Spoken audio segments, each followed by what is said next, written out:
को देखने के लिए सब्सक्राइब करें हमारा चैनल। नमस्कार, आप देख रहे हैं डेमोक्रेटिक भारत में महेश वर्मा। रीट परीक्षा 2021 आज राजस्थान में सफलतापूर्वक संपन्न हो गई। कुछ छुटपुट घटनाएं आ रही हैं कि कहीं पेपर लीक हुआ है तो कहीं ब्लूटूथ का इस्तेमाल किया गया है और अब पूरी तरह से प्रशासन मुस्तैद हो गया है और नकलचियों को पकड़ने में ये खबर लगातार आ रही है। लेकिन हम इस परीक्षा के सकारात्मक पहलू के बारे में आप सभी के मैं बात करना चाहूंगा। राजस्थान में लगभग 4000 सेंटर थे और जिसमें 23 लाख अभ्यर्थियों ने परीक्षा दी और लगभग 31,000 इसमें पोस्ट हैं। और राजस्थान के साथ साथ दूर दराज के इलाकों से और अलग अलग राज्यों से परीक्षार्थी राजस्थान के इलाकों में पंचायत स्तर के स्कूलों में आज परीक्षा देने के लिए आए। परीक्षार्थियों के लिए ये परीक्षा तो थी, लेकिन प्रशासन के लिए और समाज ने जो हर सौहार्द दिखाया है उसके लिए मैं उन्हें बहुत तहे दिल से शुभकामनाएं और धन्यवाद देना चाहूंगा। आज का जो वीडियो है वो आप सभी के लिए है कि समाज ने जो आगे बढ़कर एक बेहतरीन कार्य किया है उस सौहार्द को हम भूल नहीं सकते और इसका उदाहरण आगामी दिनों में और आने वाले दिनों में भी दिखेगा कि किस तरह से समाज के जो संस्थाएं हैं, समाज की जो बड़ी बड़ी संस्थाएं हैं, छोटी बड़ी तमाम तरह की जो संस्थाएं हैं, उन्होंने खाना पीना रहना, इवन उन्होंने बसों की और उन्हें की भी व्यवस्था की है और सरकार की तरफ से भी इस और एक बड़ा कदम रहा है। सरकार ने इस परीक्षा के लिए मुस्तैद रही, यानी कि जिला स्तर से लेकर पंचायत स्तर पर सरकार की पूरी मुस्तैदी नजर आई। मैं भी कुछ अपने परिवार के सदस्य को आज परीक्षा दिलाने के लिए अलवर के रामगढ़ में तहसील गया था, तो वहां पर मैंने देखा कि समाज के अलग अलग समाज के लोगों ने परीक्षार्थियों को खाने का डिब्बा दिया, खाने के लिए पूरी व्यवस्था थी, चाय नाश्ता और रहने के लिए हॉस्टल्स में उन्हें रुकवाया, ठहराया। तो ये अपने आप में एक बहुत बड़ा उदाहरण है। इससे ही वाकई सामाजिक सौहार्द कहते हैं, सामाजिक समानता कहते हैं और सामाजिक सहयोग कहते हैं। हम मूल में मानव हैं और मानवता हमारा धर्म होना चाहिए। ना इसमें कोई हिंदू है, ना कोई इसमें मुस्लिम है, ना कोई जात है, ना कोई धर्म है। तो आज जो परीक्षा हुई है, मुझे लगता है कि इसका जो परिणाम है, आगामी दिनों में कौन किसका सिलेक्शन होता है, कौन इसमें शिक्षक बनता है, ये तो परिणाम के बाद में हमें मालूम हो पाएगा। लेकिन आज जो समाज ने आज एक बड़ी परीक्षा दी, समाज ने जो सहयोग किया, उसका मैं तहे दिल से शुक्रिया अदा करना चाहूंगा। खासतौर पर मैं अलवर में जब मैंने देखा कि अलवर के अलग अलग इलाकों में लोगों ने बढ़ चढ़कर इसमें बहुत आगे बढ़कर काम किया। लोगों ने लोगों को खाना खिलाया, पानी चाय दवाइयों का, और उन्हें सेंटरों तक पहुंचाने के लिए उन्होंने गाड़ी का भी इस्तेमाल किया, सहयोग किया। तो ये अपने आप में एक बहुत बड़ा उदाहरण देखने को मिला।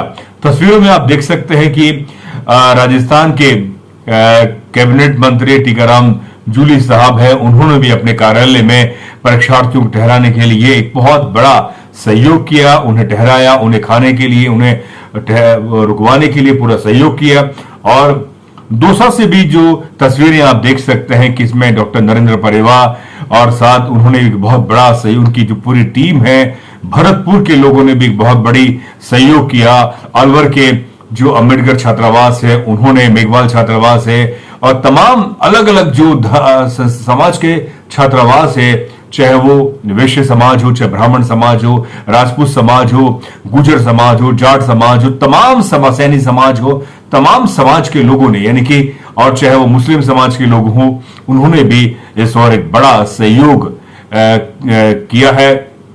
और आप देख सकते हैं तस्वीरों में उदयपुर में PR सालवी साहब जो सामाजिक कार्यकर्ता हैं और खासतौर पे वो इन मुद्दों पर आगे बढ़ चढ़कर अपनी भूमिका अदा करते हैं। उनकी संस्था और उनके सहयोगियों ने अभ्यर्थियों को ठहराने के लिए, रुकवाने के लिए महिलाओं के लिए अलग व्यवस्था करी, पुरुषों के लिए अलग करी और साथ में एग्जाम से पहले एक सकारात्मक स्पीच यानी कि मोटिवेशनल स्पीच भी उन्होंने दिया कि वो सकारात्मक पॉजिटिव सोचे और परीक्षा को एक सफलता पूर्वक करके आए। तो ये जो संदेश मैं डेमोक्रेटिक भारत के माध्यम से देना चाहता हूं कि ये सामाजिक सौहार्द, समानता, भाईचारे का जो आज एक बेहतरीन उदाहरण हमारे सामने पेश हुआ है, वह अब नहीं टूटने देना चाहिए।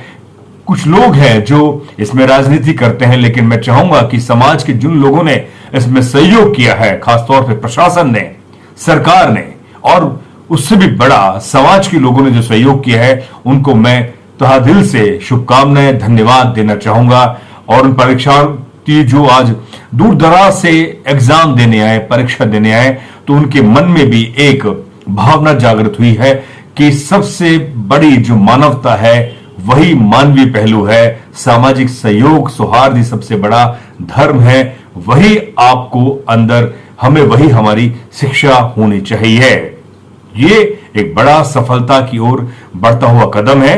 राजस्थान का ये जो बेहतरीन उदाहरण है, आगामी दिनों में राजस्थान के बाहर और जो दूसरे राज्य हैं, जिले हैं या शहर हैं या देश दुनिया में अब ये खबर पहुंचेगी और पहुंच भी गई है कि राजस्थान के लोगों ने कितना बढ़ चढ़कर सहयोग किया है। सरकार ने पूरी तरह से व्यवस्था आने जाने के लिए, परीक्षार्थियों के लिए पूरी मुफ्त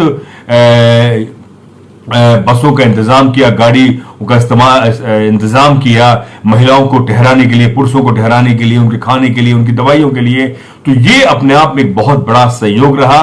छुटपुट घटनाएं हमारे सामने आ रही हैं कि कहीं नकल हुआ है, कहीं पेपर लीक हुआ है, कहीं ब्लूटूथ का इस्तेमाल हुआ है। हो सकता है कि 2-4% लोगों ने पैसा देकर पेपर खरीदा हो, लीक हुआ हो, ये हो सकता है। अब पुलिस प्रशासन, जिला प्रशासन, राज्य प्रशासन, राज्य की सरकार और खुफिया एजेंसियां और इंटेलिजेंस ब्यूरो हैं जो लगातार इसमें एक बड़ा काम करेंगे और सख्त कार्रवाई करेंगे।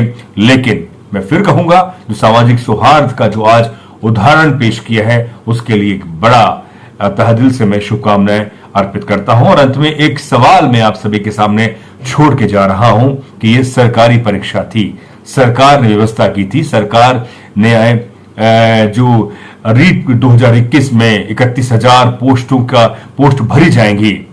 उन शिक्षकों को लिए मैं सवाल छोड़ना चाहता हूं कि अब आप आगामी दिनों में सरकारी टीचर बनेंगे, लेकिन आपको जितनी मुस्तैदी से, जितनी ऊर्जा से आप एग्जाम देने आए, आपके परिवार, आपके अभिभावक, आप लग रहे थे कि हमारा बच्चा, हमारी भाई बहन, पत्नी, हमारे सहयोगी, हमारे मित्र इस परीक्षा में सफल हो जाएं और आगामी दिनों में शिक्षक बने।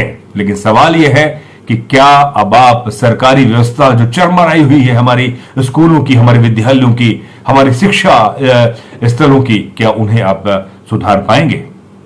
हमारा बच्चा, हम खुद सरकारी टीचर हैं, ऐसा हमारे कई मित्र कहते हैं, लेकिन उनके बच्चे कहां पढ़ रहे हैं? प्राइवेट स्कूलों में, पब्लिक स्कूलों में।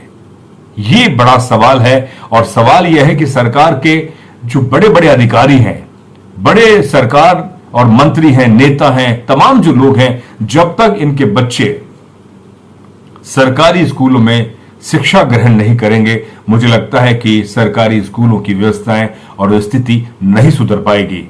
आपको हजारों लाखों की तनख्वाह मिलेगी, इसमें 50-50 हजार तनख्वाह मिलेगी। 2 साल बाद 30-35-40 हजार तनख्वाह आपको इस 3rd ग्रेड टीचर में मिलेगी।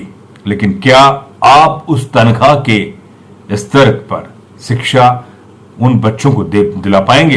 ये बड़ा सवाल है, क्योंकि सरकार आपको शिक्षक बना रही है, लेकिन अब आपका खुद का एक नैतिक फर्ज होना चाहिए कि अब जितनी मुस्तैदी से, जितनी सौहार्द से, जितना सहयोग से समाज ने आपको सहयोग किया है, अब आपको पे बैक टू सोसाइटी करना होगा। यानी कि अब आप उन बच्चों में एक बेहतरीन शिक्षा का स्तर ऊंचा करें, जिससे कि हमारी शिक्षा, हमारी जो सरकारी व्यवस्थाएं हैं, हमारे विद्यालयों की, हमारे स्कूलों की, वो ऊंची उठ सके और हम यहां से बेहतरीन विद्यार्थियों का निर्माण कर सके, जिससे कि इस देश में बेहतरीन एक नव निर्माण हो और हमें भी लगे कि हमारे इन सरकारी शिक्षकों ने एक बेहतरीन कार्य किया है। मुझे लगता है कि यह संदेश आप तक पहुंचेगा और आप इस और एक बेहतरीन कार्य करेंगे। जितनी मुस्तैदी से आप इस परीक्षा को देने आए, उतनी मुस्तैदी से जब आप टीचर नियुक्त होंगे, शिक्षक नियुक्त होंगे, वो नैतिकता का फर्ज अब आपको आगामी दिनों में निभाना चाहिए। ये मैं आप सभी शिक्षकों से मैं कामना करता हूं। ये संदेश आपके लिए और इस देश के निर्माण करने के लिए संदेश है।